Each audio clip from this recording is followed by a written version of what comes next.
5-4 your final in overtime. The Hamilton Bulldogs over the Rochester Americans here at First Ontario Centre. Laura Barney with Matt Holmes. Matt, we had a great period, not so great period, then a great period followed by fantastic overtime for the Bulldogs. Yeah, just a back and forth game that if you took 20 minutes off and you weren't around and not paying attention, you saw something completely different, because the beginning of the game the Bulldogs dominated, and then for the better part of 40 minutes really Rochester carried the load, and then Hamilton finally starts bringing it back on at the end of the third period and then obviously winning it in overtime. But trying to figure out where that game was going was anybody's guess. Do you think there was a turning point in that game, or was it simply just the first intermission? The first intermission was a turning point for Rochester, clearly, because they came out of the locker room as a completely different team at that point in time.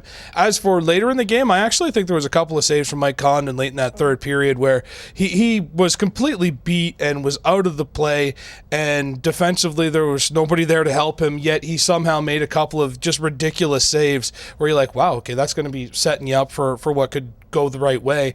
And then you lead into the overtime period where the Bulldogs are actually on a 4-minute power play for about a minute and a half leading in at the end of the third period, and then 2.5 minutes into the overtime you're like, okay, this is a done deal, this is over and they're going to score. They don't, and then you're starting to think, okay, maybe it's just Rochester's night. But then TJ Hensick gets the goal he does, and that's all she wrote. All right, Matt, thank you very much for your thoughts as always. The Bulldogs are set to hit the road to take on Utica on Wednesday. Then they're back home on Friday where they'll take on the Toronto Marlies. We'll see you back here then, but for now, we'll see what our coaches had to say.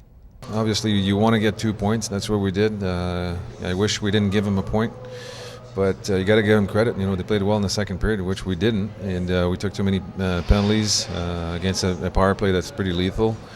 And too many turnovers in the second period. I thought we did a better job in the third period, but still, I was dreading that game, especially with playing 2 games in 2 nights in St. John's, not skating yesterday, and traveling, getting up early, and you know what? Even I was tired last night, so I was hoping that the guys would be able to battle through it and get the 2 points, and they did.